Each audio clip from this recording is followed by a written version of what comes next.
मैं बताना चाहता हूँ 10 मुहर्रम को अली की बेटियों ने पर्दा करके दिखाया है। बेशक हमारी बेटियों ने दुपट्टे उतार दिए।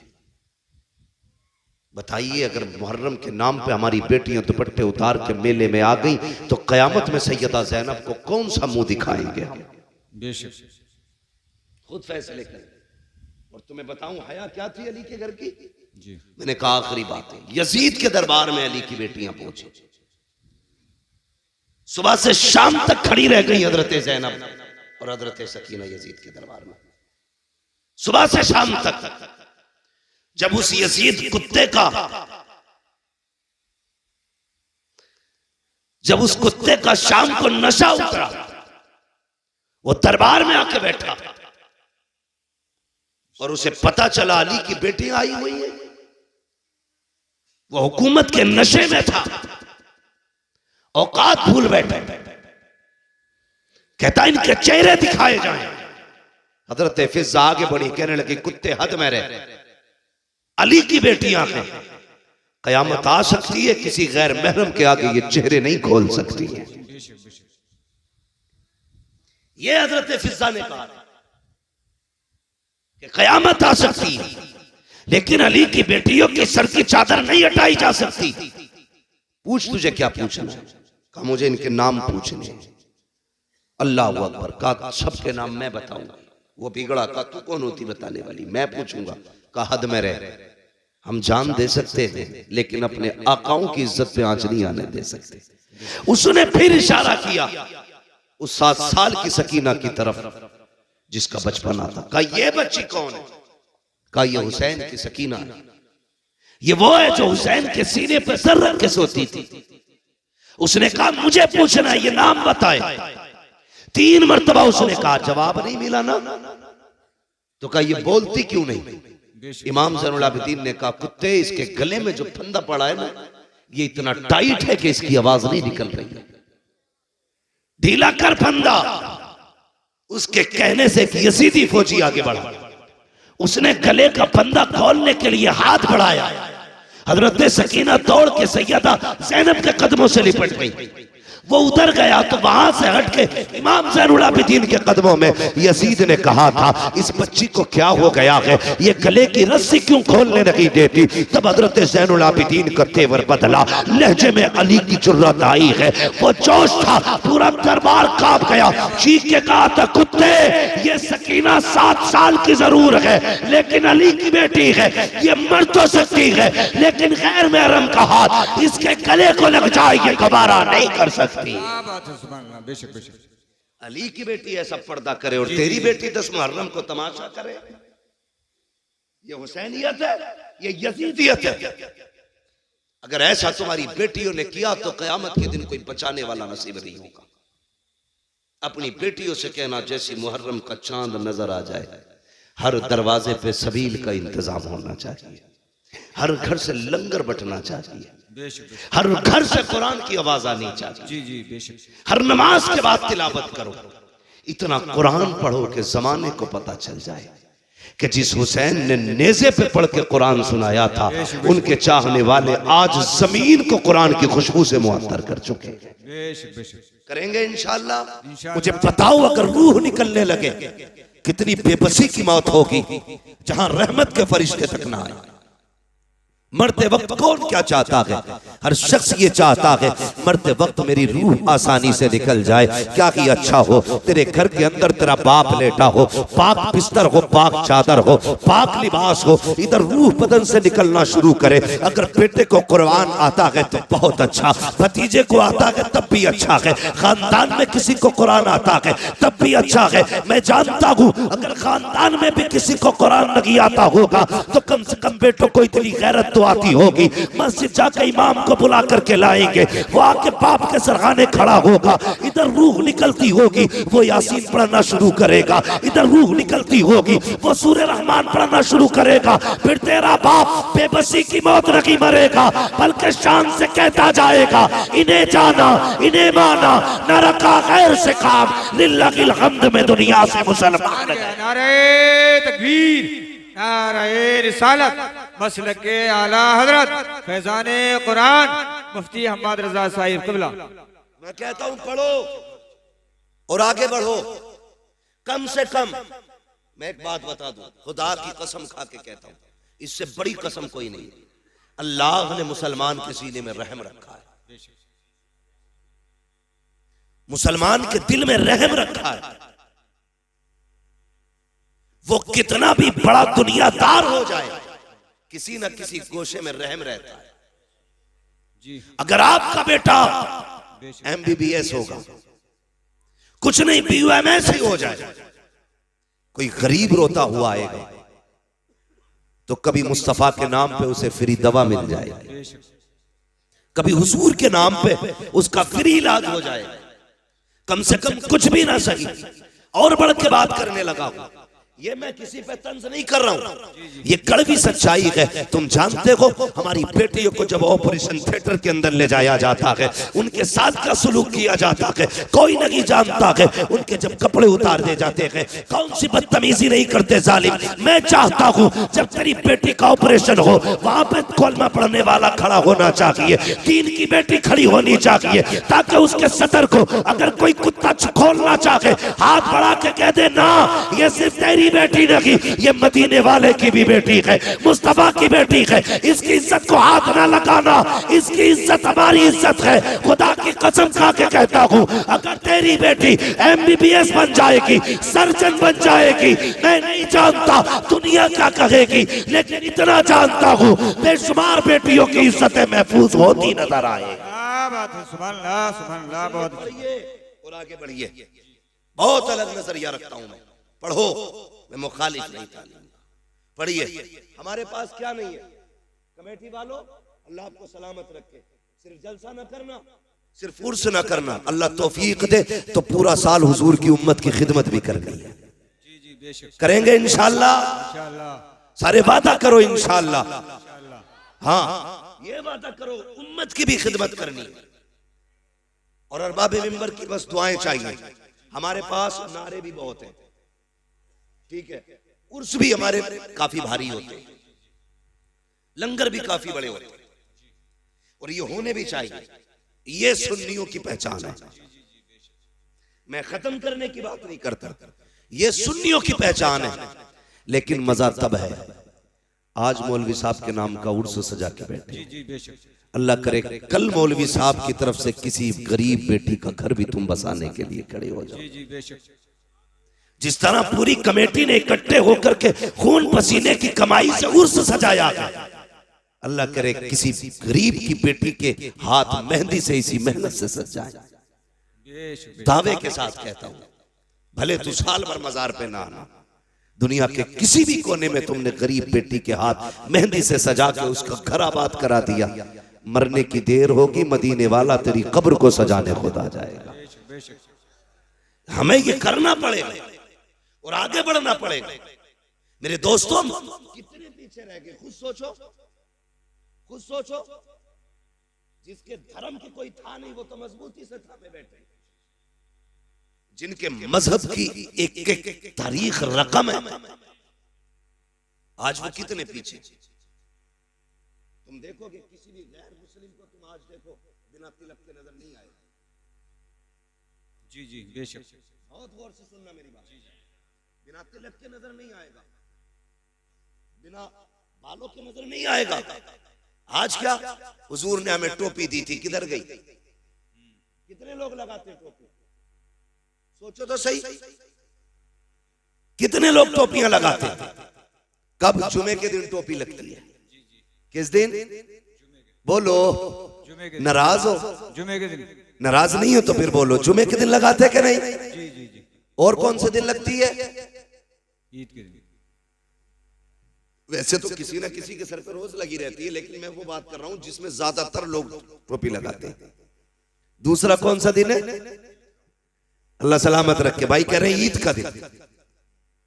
और एक दिन और आता है जिसमें सारे लोग टोपी लगाते हैं, वो दिन आता है रबीउल अव्वल शरीफ का दिन, हुजूर की विलादत के दिन। सबके सर पे टोपियां होती हैं। और एक दिन और आता है जिसे मुहर्रम की 10 तारीख कहा जाता है, जिसमें अक्सर लोगों के सर पे टोपी होती है। जब सब टोपी लगा लेते हैं तो हुकूमत हिल जाती है। तुमने 4 बार टोपी लगाई, हुकूमत हिल गई। अगर 365 दिन टोपी लगा लोगे तो दुनिया हिलती हुई नजर आएगी। जी जी बेशक। लेकिन लोग कहते हैं अरे मौलवी साहब तकरीर करना, लोनी और दुपट्टे ना ओढ़ना। तो मैं सीधी बात कहता हूं, जब से लड़कों ने टोपियां उतार दी, बेटियों ने दुपट्टे उतार दिए। बाप टोपी ओढ़ना शुरू कर दे, बेटियां दुपट्टे ओढ़ना शुरू कर देंगे। आदत डालिए बच्चों के, आदत डालिए। गलत मैसेज मत लेके जाना। मेरी बात का ये मत निकालना मैं किसी को सताने आया था, दिल तोड़ने आया था। मैं बताना चाहता हूं, आज शादियां आप देखिए, शादियों में जाओ तो शरीफ आदमी खड़ा नहीं हो सकता। भाई कितने में किया होटल बुक के? 2 लाख में, 5 लाख में, और एक इज्जतदार आदमी अंदर एक लुकमा नहीं खा सकता। हजरत को ले जाना, टहल टाल के बाहर आ जाएंगे, क्योंकि वहां जितने खा रहे हैं सब बैलों की तरह घूम घूम के खा रहे हैं। नीचे बैठ के खाने वाले को तो पागल समझा जाता है। और अजीब लोगों का सिस्टम है। एक ने तो कारी असगर साहब एक ही प्लेट में बिरयानी भी डाली, कोरमा भी डाला, जर्दा भी डाला, कोल्ड ड्रिंक थी, वो दूसरे हालात में पकड़े पड़ा। अब वो खाए कैसे? हालात देखिए। जी जी बेशक। और प्लेटें वो कई जगह पे फाइबर वाली, वो फटी कपड़ों पे। बारात आफत में बदल गई। बेशक। हमने 4-4 लाख के मैरिज हाल तो किए, हमने 10 रुपए का दस्तरखान नहीं बिछाया।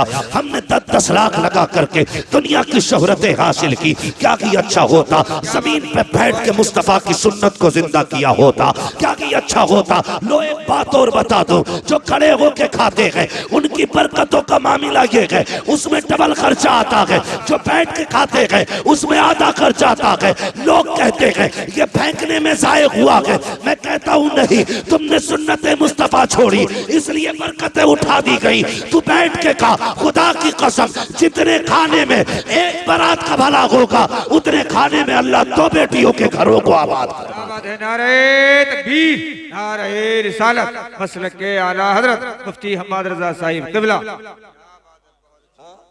बात खाने की आ गई तो एक और कह दूं, कार्ड आता, कार्ड एक आदमी की दावत है तो मोटरसाइकिल पे 3 बैठ के जाते हैं। समझ रहे मेरी बात? ये बात गौर से सुनना।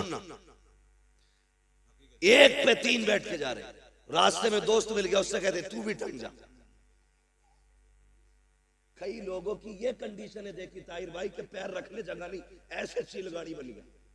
दावत खाने जा रहे हैं, क्योंकि पैर रखने की इतनी जगह ही कब है? वो तो बनी 2 लोगों के लिए थी, 4 बैठ गए, फ्री की खाने गए। पहले एक बात याद रखिए, मेरी बेटी हो या आपकी बेटी, हर बंदा खाना अपने मेहमान के हिसाब से बनाता है। ठीक है जी? और क्या करते हैं, अगर 100 मेहमान उसकी लिस्ट में होते हैं तो 120 लोगों का हर बंदा खाना बनाता है, बच जाए कम ना पड़े। बेशक। और जितनों को दावत देता मैं हूं या आप हूं, उसके रजिस्टर में चढ़े होते कितने लोग खाने वाले। अब अंदाजा लगाइए, एक के साथ एक फ्री आ गया, उसने बनाया था 120 लोगों का, खाने वाले कितने हो गए? 200 हो गए ना, 100 का डबल हो गया तो 200 हो गए, और कभी कभी 250 भी हो जाते हैं। अब ये बताइए, ये जो आप एक की दावत पे 3 टन के जा रहे हो, तुम्हारे बाप की जागीर थी? खुद सोच के बताइए, तुम नहीं जानते। एक बाप जब बेटी को रुखसत करता है ना, लोग खाने के ऐप बयान करना शुरू करते हैं। नाक तक भर के खागा और तीली डाल के नमक तेज था, हल्दी कम रह गई, बोटियां गला दी। कुछ कहता छोटे पीस होते, मुंह का साइज देख के जाता ना। गुंडागर्दी है ये खाने में भाई। एक गरीब मर गया रोटी पकाते पकाते, तुम किसी के खाने को खाने के बाद कहते हो इसका चावल कच्चा था, नमक तेज था, मिर्च ज्यादा थी, हल्दी कम डाली गई, तेल ज्यादा था। और यार इतना बोलने से पहले जरा पंडाल में जिधर खाना चल रहा है उधर देख तो सही। किसी कोने में बेटी का बाप गर्दन झुकाए खड़ा होगा, वो देख रहा होगा, वो दिल में कहता होगा मालिक रोटी कम ना पड़ जाए, मालिक शोरबा कम ना पड़ जाए। किसी कोने में खड़े होके कहता है या अल्लाह आज इज्जत रख लेना, तुझे क्या पता तेरी नजर में तो एक वक्त का उड़द गोश्त है। उस बाप से पूछ उसने इस उर्दों के लिए कितने दिन ओवर टाइम ड्यूटी की है, उससे पूछ एक वक्त के खाने के लिए उसने कितनी रातों में उठ उठ के मजदूरियां की है, उससे पूछ उसने कितनी मेहनत से एक बारात का खाना बनाया है। जब से बेटी पैदा हुई है इसने नए कपड़े पहनना छोड़ दिए थे, जब से बेटी घर में आई थी इसने घी दूध खाना छोड़ दिया था, जब से बेटी घर में आई थी इसने अपने शौक खत्म कर दिए थे। और तू कहता है खाने में कमी रह गई है। और शर्म कर, शर्म कर, अगर खाने में कमी थी भी तो ना कहता कमी है। अगर कोई पूछता कैसा है कह देता खुदा का शुक्र है बड़ा अच्छा खाना बना है। तेरा इतना कह देने से तेरे पेट में दर्द नहीं होता, लेकिन इतना जानता हूं अगर तू खाने की तारीफ करता जमीन पर गरीब राजी हो जाता, अर्शों पे खुदा की रहमतें राजी हो। क्या बात है, सुभान अल्लाह, सुभान अल्लाह, बहुत अच्छी, बहुत खूब। पहली बात तो ये करनी है भाई, जितनों की दावत है इतनी जाएंगे, समझ गए? बोलो इंशाल्लाह। हाँ, जितनों की दावत है उतने ही जाएंगे। और मैं तो कहता हूं अगर तुम्हें पता चले ना कोई बेटी को रुखसत कर रहा है और उसने अपनी इज्जत बचाने के लिए लोगों को दावत दी है खाने की, तुम्हारी खुराक तो रोटी है ना, एक रोटी अपने घर खा के जा, एक रोटी बेटी वाले के दस्तरखान पे खा, एक रोटी बचा दे। खुदा की कसम अगर तेरी छोड़ी हुई एक रोटी से गरीब की इज्जत बच गई, अल्लाह कयामत में तेरी इज्जत की हिफाजत फरमाएगा। सुभान अल्लाह, सुभान अल्लाह। हाँ, सुभान ये बहुत अल्लाह। छोटी छोटी बातें हैं लेकिन ये जन्नत में ले जाने वाली बात। बेशक बेशक। लोगों की इज्जत का ख्याल रखा करो, मान रखा करो लोगों की इज्जत का। अल्लाह आपको सलामत रखे। कोशिश ये करनी है हमें सिर्फ जलसा नहीं कराना है, हमें हुजूर के दीन की भी मदद करनी है, हमें इस्लाम की बेटियों की भी मदद करनी है। और एक बात जिम्मेदारी के साथ कहना चाहता हूं, जो जरूरी बातें वही कहने के लिए आया हूं। कोशिश ये करें, मैंने भी मस्जिद देखी, अल्लाह सलामत रखे उन लोगों को जिन्होंने मस्जिदों को अपने घर से ज्यादा खूबसूरत बनाया है। और इतनी गुजारिश हो रही है जैसे तुमने पत्थर से मस्जिद को सजाया है ना, वैसे सजदे से भी मस्जिद को सजा लेना। जिस खूबसूरती से तुमने मस्जिद बनाई है ना, उसी खूबसूरती से तुम जाकर सफों में भी बैठना। अल्लाह सबका दिल मस्जिद में लगाए, सबको 5 वक्ता नमाजी बनाए। बड़ी प्यारी मस्जिद है और लग रहा था कि हाँ किसी जगह पे बैठे। मगर मेरा एक मशवरा और है, इस वक्त सबसे ज्यादा जरूरी है हमारी खानकाहों, हमारे मदरसों, हमारी मस्जिदों के साथ साथ हमारे अपने स्कूल भी होने चाहिए। जी जी बेशक। हमारे अपने, समझ गए ना मेरी बात? स्कूल, जी जी, जहां हिंदी इंग्लिश पढ़ाई जाती है, स्कूल, समझ गए ना? खानकाहों के साथ साथ हमारे अपने स्कूल भी होने चाहिए। इस वक्त तो हमें मुस्लिम कहां खड़ी है, एक ऐसे दोरागे पे कौम मुस्लिम खड़ी है कि तबाही के अलावा कोई रास्ता नहीं। बेशक। या तो आप अपनी बेटी को जाहिल रखिए और या फिर आप बेटी से हाथ धो बैठिए। बस 2 रास्ते हैं तुम्हारे पास। समझ रहे मैं क्या कहना चाह रहा हूं? या तो जाहिल रखिए आप बेटी को, अगर बेटी को बचाना चाहते हो तो जाहिल रखिए, और पढ़ाओगे तो खो बैठोगे। इसकी वजह यह है कि हमारे अपने स्कूल नहीं है, हमारे अपने कॉलेज नहीं है। लोग कहते नहीं नहीं कोई बात नहीं है, बेटी पे पूरा एतमाद है।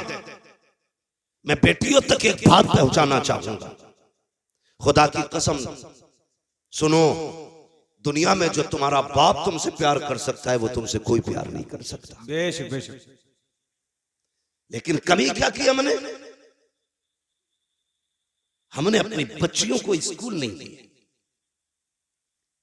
वो ट्यूशन पढ़ने जाती हैं, वो स्कूल पढ़ने के लिए जाती है।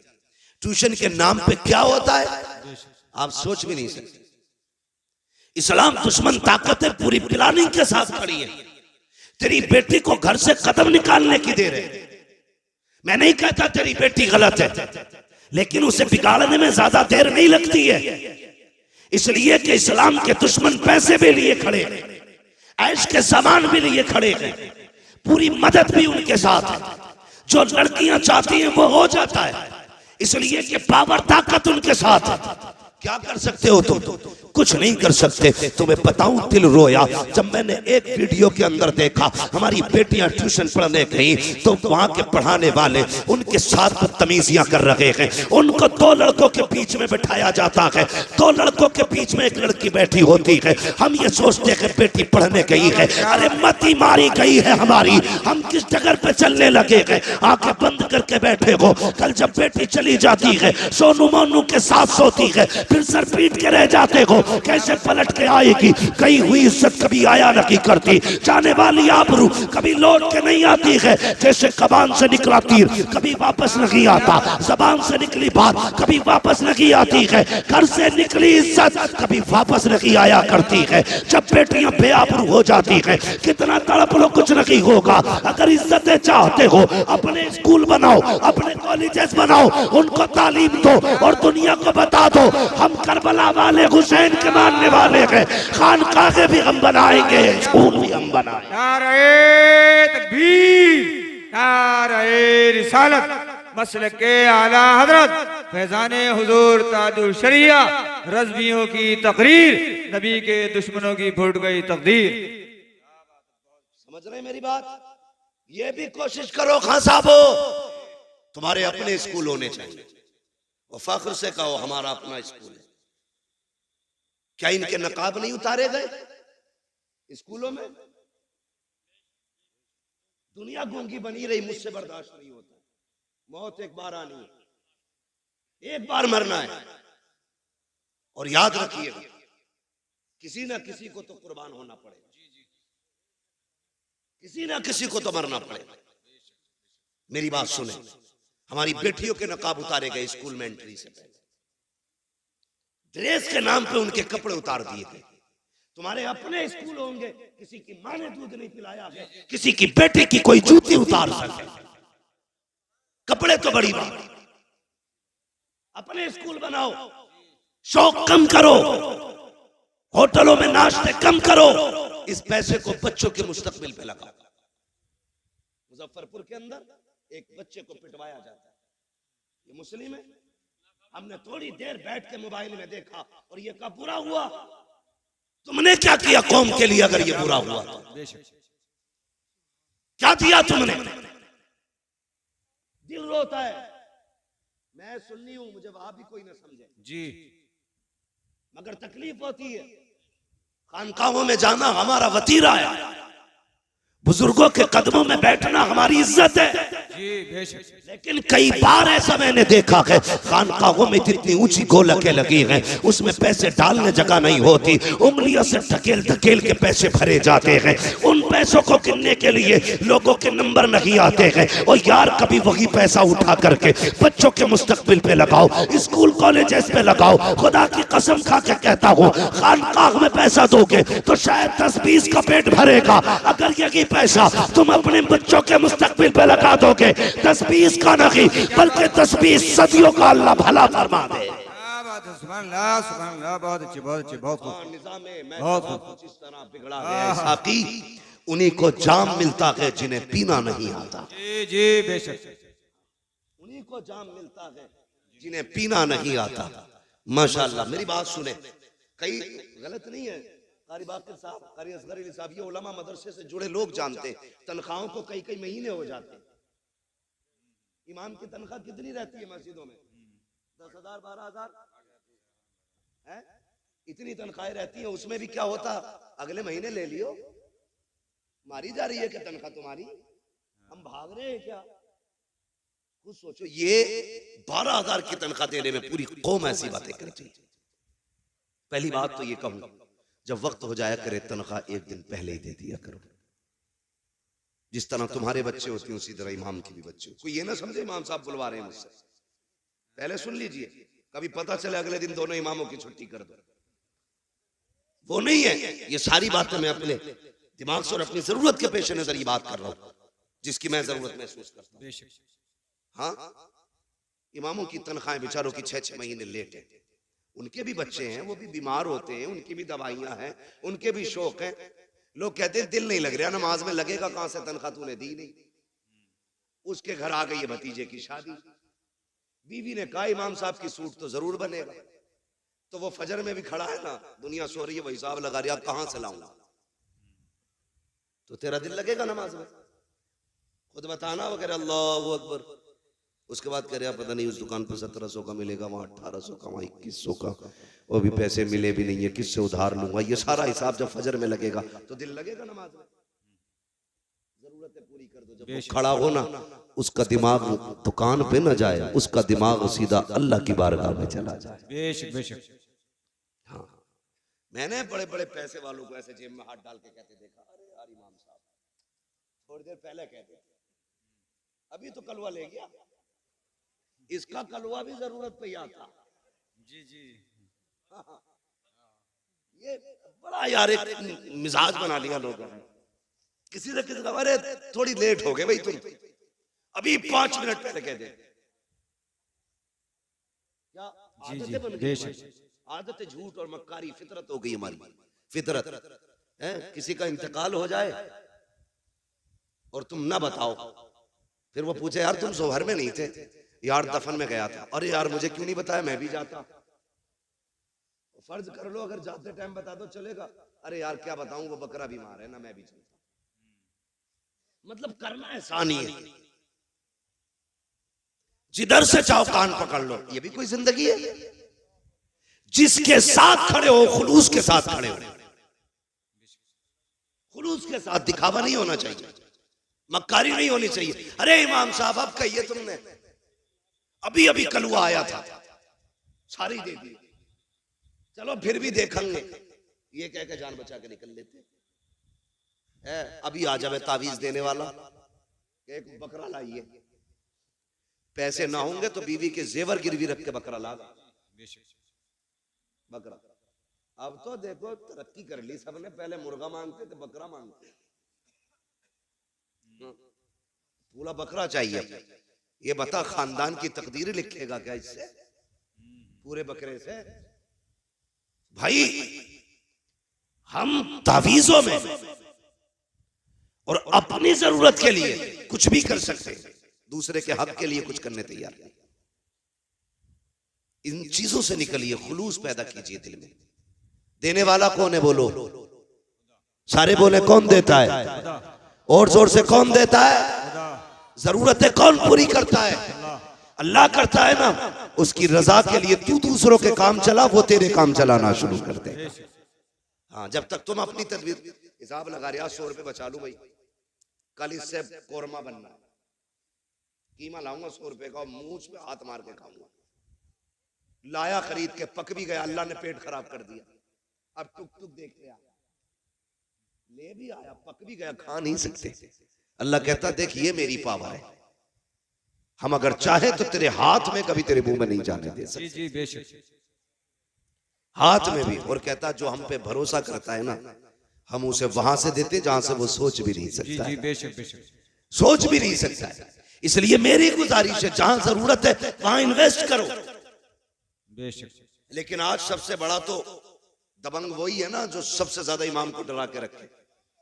और इमामों से भी हाथ जोड़ के गुजारिश है, प्रधान आ जा तो सराहना ना छोड़ा करो, तुम इमाम हो। हाँ, ये भी मामलात खराब है। प्रधान आ गए तो जगह छोड़ दी, कोई गरीब आ गया तो हिलने ही तैयार नहीं। अपना भी समझो एक ही सफ में खड़े हो गए महमूद अयाज, ना कोई बंदा रहा ना कोई बंदा नवाज। प्रधान भी है खड़ा हो लाइन से, कौन है तू? मैं वो हूं जो गांव का प्रधान है, मैं मुखिया हूं, मैं जमींदार हूं। होगा तू, मैं मस्जिद का इमाम हूं। तेरी रसाई कहां तक है? थाने तक। मेरी रसाई खुदा तक है। तू थाने कब जाता है? जब दलाली का नंबर हो। मैं खुदा तक कब जाता हूं? दिन में 5 बार लेके जाता हूं। पावर देख अपनी, और तू भी डट के खड़ा हो। अगर कोई कहे इमामत करनी है मेरी सुननी है, छोड़ दे मुसल्ला, कह देना। भूखे रह सकते हैं, इज्जत के सौदे नहीं कर सकते। और कई लोग ना इस चीज को इनकिसारी कह देते हैं, ये भाई आजिज़ी है। ये आजिज़ी नहीं है, चापलूसी है। तेरे पास वो चीज है जिसके बदले में दुनिया की कोई दौलत नहीं लग सकती। रब ने तेरे सीने में कुरान दिया है, इसकी बदल में कोई शय नहीं हो सकती है। बैठ डट के बता दुनिया को तू कौन है, बताना। हाँ, जो 4 लाइनें इंग्लिश में याद करते लोग उसके आगे खड़े होकर सल्यूट मारते। तूने तो 30 पारे कुरान के सीने में सजा रखे, लेकिन हम उसकी इज्जत नहीं करते। आगे लोटा ना हुआ, ये सफना बिछी, निकालो इन्हें। 5 मिनट लेट थे फजर में, इमाम 5 मिनट लेट हो जा तो इमामत से हटा दिया जाता है। तेरा बेटा 5 महीने से मस्जिद में नहीं आया, तुझे निकाला किसी ने मस्जिद से? नमाज तो सब पे ही फर्ज है ना, ये इमाम पे ही फर्ज है भाई? बोलो, ये नौजवान लोग डर रहे हैं क्या? मैं उसको नहीं कहूंगा, सब पे फर्ज है। सब पे फर्ज है ना नमाज, सब पे ही फर्ज है ना। तो ये जो सुबह सुबह जाके इमाम की खाट उल्टी करते हैं, इनकी जिम्मेदारी है घर से निकले तो बेटों की खाट उल्टी पहले करें, उनका हाथ पकड़ के मस्जिद में लाओ। अपने लल्ला को चादर उड़ाते हो, इमाम की चादर खींचते हो, फिर कहते हो निकालो ही नहीं। मैं एक मशवरा दे के जाऊंगा, आपकी वो तो मर्जी है, कोई भी कैसे करे। मैं नहीं जानता आपके यहाँ का हिसाब कैसा है। मस्जिद अच्छी है तो यकीन है कि लोग भी अच्छे होंगे। जी जी बेशक। हाँ, मैं सोचता हूँ मस्जिद देखी तो मुझे लगा लोग भी अच्छे होंगे, लेकिन एक फ्री में मशवरा दे रहा हूँ, इमाम को निकालने की जिम्मेदारी अपने सर मत ले लेना, वरना हो सकता पूरी जिंदगी आपको भटकना पड़े। कभी किसी आलिम की बद्दुआ मत लेना, वरना खैरियत नहीं है। कोशिश ये करना, माना कि हाफिज तेरा भतीजा है, चचा है, भाई है, बेटा है, उसे अपना बेटा ना समझ, मुस्तफा का वारिस समझ के उसकी इज्जत किया करो। अल्लाह तुम्हें उसका सवाब अता फरमाए। तो मैं ये कह रहा था, जहां जिस शय की जरूरत है वहां वो लगाओ। आज हमारे मदरसों की तनख्वाहें मुदर्रिसों की नहीं गई, वहां कोई पैसा देने नहीं जाता, और गोला के नाक तक भरी पड़ी है। नोटबंदी हुई ना तो बोरियों में से गले हुए नोट निकलने थे, गले हुए करेंसी गला दी कई कई करोड़ों रुपए की। अगर वही पैसा मदरसे वालों पे होता तो कितने कुरान वाले पैदा होते, कितने हदीस वाले होते, कितने तजवीद वाले होते, कितने तफसीर वाले होते। खुदा की कसम हर घर में कुरान का दरख्त लगा होता। इसलिए जहां जरूरत है वहीं पे पैसा लगाइए, अपने बच्चों को आगे बढ़ाइए। कमेटी वालों, जलसे के साथ साथ हमें बस्ती भी देखनी है, हमें हुजूर की उम्मत के गरीब भी देखने हैं, हमें बेटियां भी देखनी है, अपनी सोसाइटी को भी आगे बढ़ाना है। अगर जरूरत पड़ी तो स्कूल भी देंगे, जरूरत पड़ी तो कौम के लिए अस्पताल भी बनवाएंगे। कोशिश ये करेंगे जो गरीब लोग हैं हुजूर की उम्मत के, उन्हें मुस्तफा के नाम पे फ्री दवाएं मिलनी चाहिए। करेंगे नहीं, लेकिन करते नहीं लोग, सारा पैसा एडवांस रखते हैं। अल्लाह कहता रख, कितना रखेगा? एक फोड़ा निकालूंगा भेजे में, एक ऑपरेशन 10 लाख का बैठाऊंगा, दूसरा कमर में निकालूंगा 20 लाख का ऑपरेशन, वो 4 फोड़ों में तुझे रोड पे ले आऊंगा। वो कहता है यही दौलत गरीबों पे लुटा, फिर देख मैं तुझे मौत भी ऐसी दूंगा कि तुझे मरते वक्त मौत का एहसास नहीं होने दूंगा। सौदे तो करो रब से यार, सौदे तो करो। इसलिए मेरी गुजारिश है, आप अपने पैसे को भलाई की जगह लगाइए, जरूरतमंदों पे खर्च कीजिए, जो जरूरतमंद नजर आए उन पे पैसा खर्च करें। अल्लाह ताला हमारी कौम को दिन दूनी रात चौगुनी तरक्की अता फरमाए। और एक बात बता दूं, जब भी हुजूर पे दुरूद पढ़ने की बारी आए ना, कंजूसी नहीं करनी। क्या नहीं करनी है? कंजूसी। क्या नहीं करनी है? कंजूसी। कंजूसी समझते हैं ना जी? मैं आप ही के इलाके का हूं, आप ही की जबान बोल रहा हूं। कंजूसी नहीं करनी है, बल्कि जब हुजूर पे दुरूद की बात आए तो फिर खुल के हुजूर के नाम पे दुरूद पढ़ना, बढ़ के हुजूर के नाम पे दुरूद पढ़ना। आपको लंगर भी खाना, कितनी डेगे बनती हैं? कई बनती हैं। खिचड़े की 4-5 डेगे बनती। जी जी जी। अल्लाह सलामत रखे। और हमारा तो अकीदा यही, नहीं लंगरों पे हमारी नस्लों के गुजारे क्या होते हैं। बात है, बेशक बरेली से आवाज आती है, तेरे टुकड़ों पे पले गैर की ठोकर पे न क्या डाल, बात है। झिड़कियां खाए कहां छोड़ के सदका तेरा। तो बच्चों की आदत डालिए दुरूद पढ़ने की। ये जो चुप रह गए ना, इनके बाप ने दुरूद पढ़ना नहीं सिखाया था। ये जो खामोश रहे दुरूद के मौके पर, इनको पढ़ना नहीं सिखाया था। तुम जानते हो दुरूद पाक की बरकत कितनी अहम है।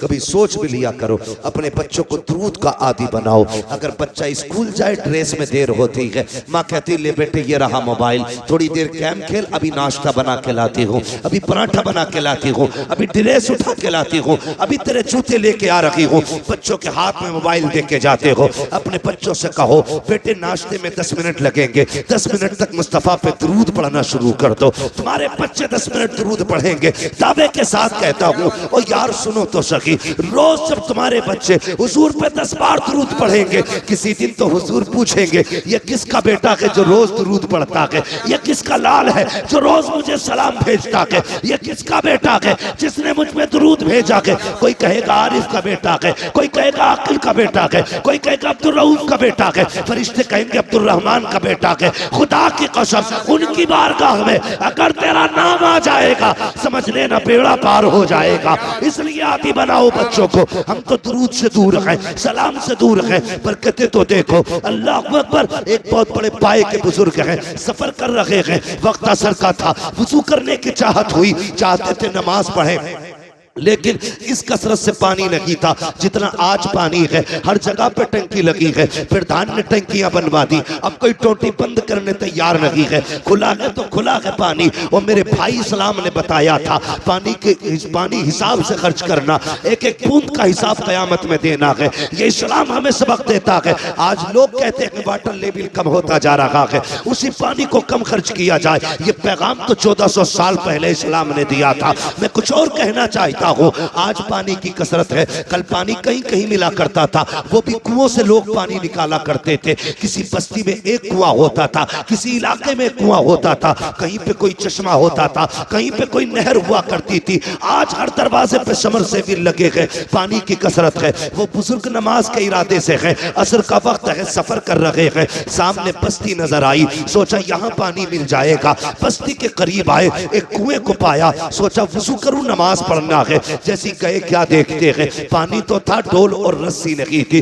दाएं बाएं देखने लगे, हैरत में थे, क्या किया जाए, पानी कहां से लाया जाए। इतने में एक छोटी सी बच्ची छत से खड़ी थी, देख के कहती है बाबा आपका कुर्ता बता रहा है, आपका मामा बता रहा है, आप कोई अल्लाह वाले हो, आप कोई आलिम दीन हो। हाँ बेटी, कहा क्यों परेशान हो, कब वुजू करना है, नमाज पढ़नी है, कब फिर देर किस बात की है, कब बेटी पानी कुएं में है और कुआं गहरा है, कोई रस्सी लगी है, डोल लगी है, पानी कैसे निकालूं, जब पानी निकलेगा तब वुजू होगा। बच्ची मुस्कुरा के कहती है ताज्जुब है आपकी दानाई पर, आप अल्लाह के बंदे हो करके इतना हिसाब लगा रखे हो कि डोल रस्सी आएगी तब पानी निकलेगा। का फिर का ठहरिए। बच्ची करीब आई है, आने के बाद बच्ची ने कुएं की तरफ झांका और अपना थूक कुएं में डाला। जैसी थूका है, पानी किनारे पे आके रुक जाता है। कहती बाबा अब वुजू भी कर लीजिए, नमाज पढ़ लीजिए। उन बुजुर्ग ने पानी भरा, नमाज पढ़ी है। उसके बाद कहते हैं बेटी बता तो सही, तेरी उम्र इतनी है, तूने कोई नमाज भी नहीं पढ़ी होगी, तुझ पे भी रोजे भी फर्ज नहीं हुए होंगे, तुझ पे अर्ज भी फर्ज नहीं होगा, लेकिन ये तो बता बेटी ये कमाल कहां से लेके आई है, तूने पानी में थूक दिया, पानी ऊपर आ जाता है। बच्ची ने कहा था बाबा जाइए, ये अंदर की बात है, राज में रहने दीजिए। कहा नहीं बेटी बता तो सही, ये कौन सा अमल किया है तूने कि तेरे थूक में इतनी पावर है, पानी किनारे पे आ गया। बच्ची ने कहा सुनो बाबा, मेरी अम्मी जब रात हो जाती है मुझे 1000 तानों की तस्बीह देती है और उस वक्त तक सोने नहीं देती जब तक 1000 मर्तबा मैं हुजूर पे दुरूद नहीं पढ़ लेती हूँ। ये सजदों का कमाल लगी, ये मुस्तफा पे दुरूद पढ़ने के कमाल से पानी। क्या बात है, नारे तकबीर, नारे रिसालत, मसलके आला हजरत, नबी के गुलामों की शान, जन्नत के हैं मेहमान, मुफ्ती हम्मद रजा साहिब किबला। आदत डालो दुरूद पढ़ने की, अपने बच्चों को दुरूद पाक सिखाओ। सिखाएंगे इंशाल्लाह, सिखाएंगे इंशाल्लाह। खाली वक्तों में तस्बीह दे दिया करो और ये होड़ लगा दो, जो आज ज्यादा दुरूद पढ़ेगा उसे शाम को यही नाम दिया। बेशक बेशक। लगाओ ये बच्चों में से। जी जी जी। जिसके महीने में सबसे ज्यादा दुरूद होंगे उसे महीने के लेवल का इनाम दिया जाएगा। बेशक। साल भर में जिसके ज्यादा दुरूद होंगे उस बच्चे को साल भर के हिसाब से सबसे बड़ा इनाम दिया जाएगा। चाल यजीद। फिर देख मुस्तफा कितने मेहरबान होते। जी जी जी। कितने मेहरबान होते। लोग कहते हैं बड़ा जी चाहता है मदीना देखूं, तू दुरूद की आदत डाल ले, हुजूर मदीने से तेरे घर चल के आ जाए। करो ना ऐसे काम, आदत डालो, आदत डालिए, बच्चों को सिखाइएगा। और ये तहजीब ये बचपन से बच्चों को सिखाई जाती है, बचपन से सिखाई जाती है। आप गौर कीजिएगा। करबला जानते हैं ना? करबला कितने लोग जानते हैं? करबला का नाम कितने लोगों ने सुना है? सबने सुना, सबने सुना ना? जी जी। जिन्होंने हाथ उठाए, अल्लाह नजफ अशरफ के रास्ते सबको करबला शरीफ की हाजिरी नसीब फरमा दे। ठीक है जी, सारे लोग करबला को जानते। जी जी। आप पूरी करबला पढ़ डालिए, पूरी करबला। वहां लाशें भी थी, डर भी था, तन्हाइयां भी थी, जंगल था, दहशत थी, गम था, दर्द था, भूख थी, प्यास थी। कौन सा सितम ऐसा था जो करबला में ना था? किसी का एक बेटा मर जाए, लोग कहते हैं कमर टूट गई। सलाम करो सैयदा ज़ैनब को, जिसके सामने बेटों की लाशें भी थी, जी जी, भतीजों की लाशें भी थी, सगे भाई की लाश भी जिसके सामने पड़ी थी। मगर सलाम ज़ैनब तेरी हिम्मत को, खुदा की कसम तूने अली की बेटी होने का हक अदा करके दिखाया था। जी जी, बेशक। मैं कहना ये चाहता हूं, इस सब के बावजूद खेमे जले थे, अहले बैत अतार की दौलत लूटी गई थी, लेकिन कोई ये नहीं बता सकता किसी ने अहले बैत की बेटियों को बिना नकाब के किसी का चेहरा देख लिया। हर सितम अपनी जगह था, मुस्तफा की शरीयत अपनी जगह थी। जी जी, बेशक बेशक। सैयदा ज़ैनब ने 13 मुहर्रम को सफर शुरू किया। जी जी जी। कितने को? 13। सारे बोले कितने को? 13 मुहर्रम। 13 मुहर्रम को करबला से चले, 27 रमजान को मदीना शरीफ पहुंचे। जोड़ के लगाओ हिसाब कितने बने? मेरे हिसाब से तकरीबन 9 महीने बनते। कितने महीने? 9। जोर से कितने? 9 महीने बनते। लेकिन इस 9 महीने के सफर में सैयदा ज़ैनब जब मदीना शरीफ पहुंची थी तो 72 कुरान मुकम्मल कर चुकी थी। जी जी, बेशक। सुभान अल्लाह, सुभान अल्लाह, सुभान अल्लाह। 72 कुरान 9 महीने के सफर में किसी ने सैयदा ज़ैनब का एक बाल तक नहीं देखा था, एक बाल तक। तारीख अपनी जगह है, लिखने वालों ने लिखा, लेकिन मेरा ईमान ये कहता है किसी की मां ने वो दूध नहीं पिलाया। जी जी, बेशक। बेटे को जो अली की बेटी की कोई चादर छीन लेता। जी जी, हाँ, बेशक। नहीं छीन सकता था, इसलिए कि उनकी इज्जत की हिफाजत का वादा तो रब ने पहले कर दिया। बेशक बेशक। और चादर समझ छीनने का मतलब समझते हैं? जी जी जी, बेटी के सर से चादर खींचना उसकी इज्जत खींचने के बराबर। अली की बेटी के सर से चादर, वो भी अली की बेटी जो यजीद के दरबार में खुतबा देने पे आए तो पित्ते पानी होने लग जाए। जी जी, बेशक। और लोग पूछने पे मजबूर हो जाए क्या अली आ गए? लोग कहें अली नहीं, अली की बेटी आ गई। ये सैयदा ज़ैनब। मैं कहना यह चाहता हूं, इन्होंने वो शरीयत का कानून पे अमल करके दिखाया कि दुनिया हैरत में है। आज कोई मिसाल नहीं मिलती है। ये उन्हीं की तरकी खैरात है जो बेटियों के सरों पे दुपट्टे सलामत हैं। ये सैयदा ज़ैनब का सदका है जो आज बेटियां पर्दों में नजर आ रही हैं। ये अली की बेटी का करम है जो तेरी मेरी बेटी की सर पे चादर रखी हुई है। ये अली की बेटी का एहसान है जो तेरी मेरी बेटी की इज्जत महफूज है। अगर अली की बेटी ने करबला में चादर न संभाली होती, आज किसी बेटी के सर पे चादर नहीं होती। और जब भी दुपट्टा देखा करो, अली की बेटी को याद कर लिया करो। मैं तो ये कहता हूँ, बचा के कूफे से आबिद को लेके आई है, कमर पे 12 इमामत उठा के लाई है। अली की बेटी को झुककर सलाम कर, इस्लाम तेरी अमानत के घर तक बचा के लाई है।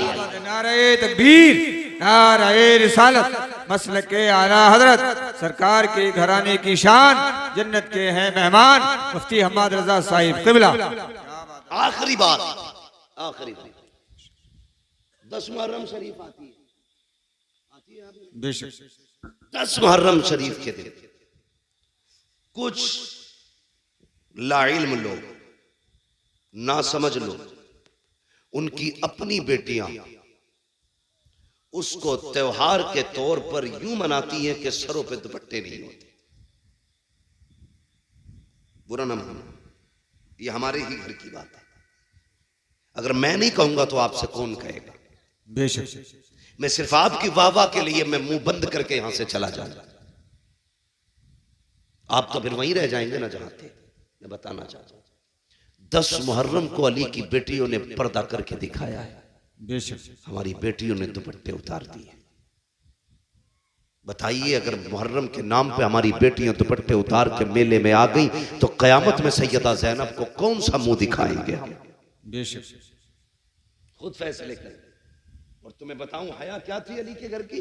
जी मैंने कहा आखिरी बात है, यजीद के दरबार में अली की बेटियां पहुंची,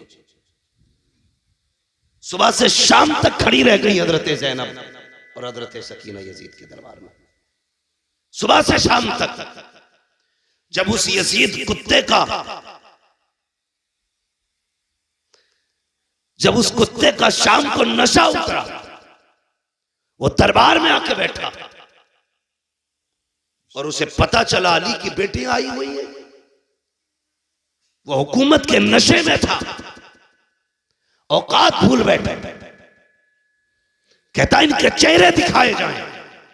हजरत फिजा आगे बढ़ी, कहने लगी कुत्ते हद में रहे, अली की बेटियां हैं, कयामत आ सकती है, किसी गैर महरम के आगे ये चेहरे नहीं खोल सकती है। ये हजरत फिजा ने कहा कि कयामत आ सकती है, लेकिन अली की बेटियों के सर की चादर नहीं हटाई जा सकती। पूछ तुझे क्या पूछना है? कहा मुझे इनके नाम पूछने हैं। अल्लाह अकबर। कहा सबके नाम मैं बताऊंगा। वो बिगड़ा, कहा तू कौन होती बताने वाली? मैं पूछूंगा। कहा हद में रह, हम जान दे सकते हैं लेकिन अपने आकाओं की इज्जत पे आंच नहीं आने दे सकते। उसने फिर इशारा किया उस 7 साल की सकीना की तरफ जिसका बचपना था। कहा ये बच्ची कौन है? कहा ये हुसैन की सकीना है, ये वो है जो हुसैन के सीने पर सर रख के सोती थी। उसने कहा मुझे पूछना है, ये नाम बताए। 3 मरतबा उसने कहा, जवाब नहीं मिला ना। तो कहा ये बोलती क्यों नहीं? इमाम ज़ैनुल आबिदीन ने कहा कुत्ते, इसके गले में जो फंदा पड़ा है ना, ये इतना टाइट है कि इसकी आवाज नहीं निकल रही। ढीला कर फंदा। उसके कहने से एक यजीदी फौजी आगे बढ़ा, उसने गले का फंदा खोलने के लिए हाथ बढ़ाया। हजरत सकीना दौड़ के सैयदा ज़ैनब के कदमों से लिपट गई। वो उधर गया तो वहां से हट के इमाम ज़ैनुल आबिदीन के कदमों में यजीद ने कहा था इस बच्ची को क्या हो गया है, ये गले की रस्सी क्यों खोलने नहीं देती? तब हजरत ज़ैनुल आबिदीन का तेवर बदला, लहजे में अली की जुर्रत आई है, वो जोश था, पूरा दरबार कांप गया। चीख के कहा था कुत्ते, ये सकीना 7 साल की जरूर है लेकिन अली की बेटी है, ये मर तो सकती है लेकिन गैर महरम का हाथ इसके गले को लग जाए, ये दोबारा नहीं कर सकती। बात है, सुभान अल्लाह। बेशक बेशक अली की बेटी ऐसा पर्दा करे और तेरी बेटी 10 मुहर्रम को तमाशा करे, ये हुसैनियत है, ये यजीदियत है। अगर ऐसा तुम्हारी बेटियों ने किया तो कयामत के दिन कोई बचाने वाला नसीब नहीं होगा। अपनी बेटियों से कहना जैसी मुहर्रम का चांद नजर आ जाए, हर दरवाजे पे सबील का इंतजाम होना चाहिए, हर घर से लंगर बटना चाहिए, हर घर से कुरान की आवाज आनी चाहिए। जी जी बेशक। हर नमाज के बाद तिलावत करो, इतना कुरान पढ़ो कि जमाने को पता चल जाए कि जिस हुसैन ने नेज़े पे पढ़ के कुरान सुनाया था, उनके चाहने वाले आज जमीन को कुरान की खुशबू से मुअत्तर कर चुके हैं। बेशक बेशक करेंगे इंशाअल्लाह, इंशाअल्लाह पढ़ेंगे कुरान। जी। मेले में बच्चियों को भेजोगे? ना। बोलो, सब नहीं बोल रहे, कदाल में काला है। बच्चियों को भेजोगे मेलों में, उनको पर्दा सिखाइए, उन्हें बताइए कि कनीज़े फातिमा हो तुम, हया तुम्हारी सबसे बड़ी दौलत है। जी बेशक। हया तुम्हारी सबसे बड़ी दौलत है। अल्लाह ताला हम सबको करबला वालों की खैरात से माला माल फरमाए। आमीन आमीन। हम सबको मौला करबला वालों का फैजान अता फरमाए। आमीन। मौला करीम हमारी नस्लों में बुजुर्गों का फैज़ अता फरमा, हमारी नस्लों को अल्लाह अल्लाह वालों से मोहब्बत करने वाला बना। मौला करीम हमारी नस्लों को हुसैन और आले हुसैन का आशिक बना। बस जो हुए गलत उनको माफ फरमाए रब्बे कायनात। जिंदगी ने दिया साथ, फिर होगी मुलाकात। चमन रहा फूल खिलेंगे, जिंदगी रही फिर मिलेंगे। मुसाफिर हैं हम भी, मुसाफिर हो तुम भी, किसी मोड़ पर फिर मुलाकात होगी। फकीरान आए सदा कर चले, सदा खुश रहो ये दुआ कर चले। सारे लोग कलमा शरीफ पढ़ लीजिए, ला इलाहा इल्लल्लाह मुहम्मदुर रसूलुल्लाह व मा अलैना इल्लल बलाग। अस्सलामु अलैकुम व रहमतुल्लाहि व बरकातुहू।